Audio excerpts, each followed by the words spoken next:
I'm here on CannaTalk. Hi, Colette Florido with CRW Network and The Bud Show, and I am here with Dawn, and she is with Proteus 420, and she just spoke at the Women of Cannabis conference here in Las Vegas because she's one of the sponsors that talked about what your services are doing, and it's really interesting. Can you give us a little bit more insight about how you got into what you're doing and what you're offering to this community? So unofficially, we got into the industry in around 2008. My husband and I started the company back in 2000 from a technology standpoint. We were looking at it from everybody's going to be entering the different spaces that they go into, and they're going to take a different approach to it. I think a lot of people were looking at immediate gratification. I think a lot of people were looking at where it was going to be in 1 to 3 years. We were looking at it more 5 to 10 years down the road and 10 to 15. And so for us, the biggest issue was, what are the legalities with, a Schedule I drug? Well, money laundering, right? And data has to be secure, and product ending up on the streets. So where we started from in 2008 was, how can we legitimize the industry from a perspective of IT, really, just kind of where we were going in security, in data. And what we did is we took that opportunity and we said, okay, we're going to make sure that the money doesn't end up on the street. So we're going to have a lot of checks and balances, how you're moving through the system. And then not only is the money not going to end up on the street, but now how product is going to be placed through the issue of bud tenders moving product, moving it in and back and forth between, a vault into the sale floor. We took all of those things into consideration, and we worked with one of the first licensees in California, actually, at the time, whose name was Mother Earth. And that's kind of how this kind of, it just steamrolled, and it got bigger and larger. And in 2010, we entered the market, and we haven't looked back since. It's amazing. And I think it's even snowballed, and it's speeding up. It feels like the market is just, once you start to see that momentum, it's really hard to slow down. I'm really excited about the end results that you're looking at. The concept of what your business is doing is really helping, and more people need to know what you're doing, because there are so many communities that are right now making these decisions for their communities and saying, well, gee, we don't want a dispensary in our community, or we don't want these products in our market space. But what they don't realize is how many people it's helping, and the concerns that they have are what you're addressing. Right. So how are you getting the word out to those people, and how do we tell them that this is the software and these are the services that companies are doing that are making a difference? Exactly. So let's get real. We're going to get really real. We've got 50% of a market right now who they know one thing: sell product, make product, create product, deliver it to a consumer market. And they do that very well. So let them do that. The other 50% is investor-based money, right? Who they know business processes, but they don't really necessarily understand the cannabis industry. And you see this large influx of money versus people who are trying to figure out how to make all of this work, still maintain what they do, and loving the plant and being a part of the plant.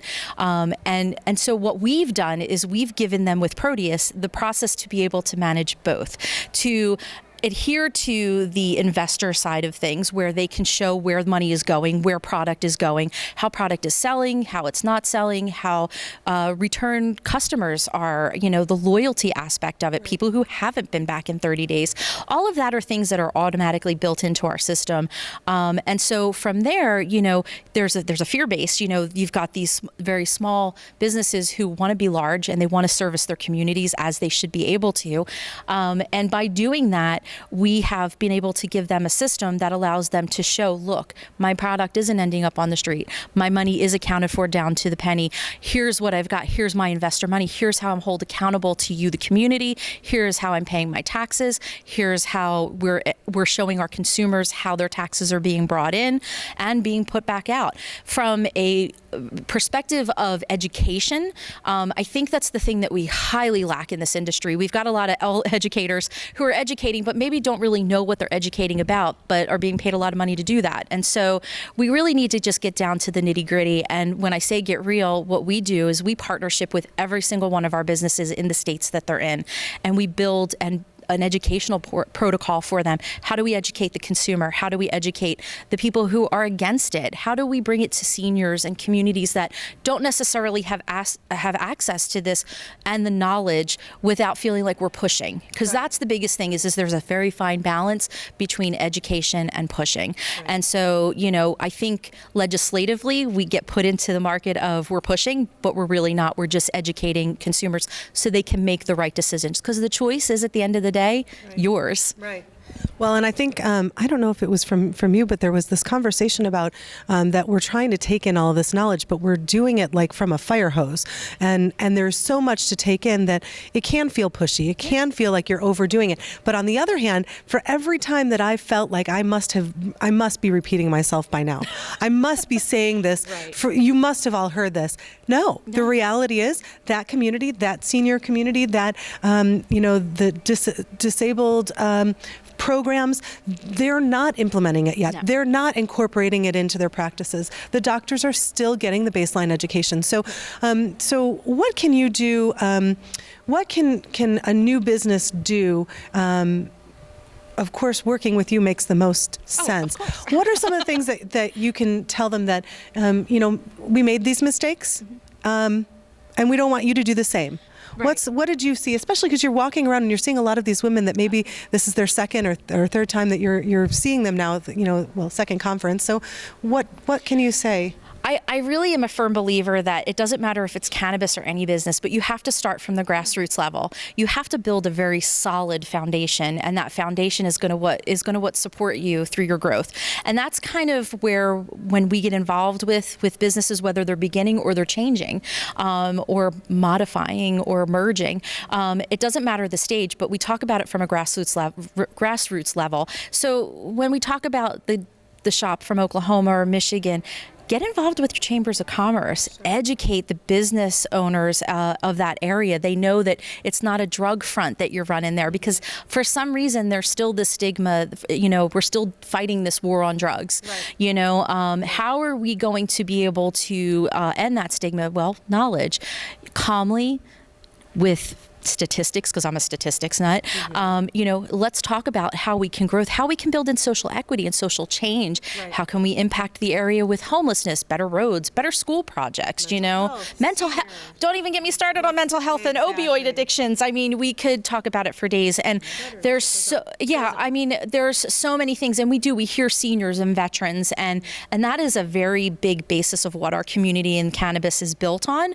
But there's this newfound glory to it now, if you will. If you look at, the guy sitting next to you might be smoking, the girl next to you might be eating an edible. You never know. Right. But we all have these traumas that we deal with in our daily life. And that is what brings us together as a community. How do we feed those traumas? Are we going to feed it with the betterment in the community? Right. Or are we going to ignore it and hope that opioid doesn't come in and take over that part of the issue and exploded an addiction issue that doesn't really exist in marijuana? Mm-hmm. I mean, my back in another life ago, I was a nurse. Mm-hmm. And so, you saw it. I saw it. I was on the trauma side of things, and I worked with critical care for a very long time.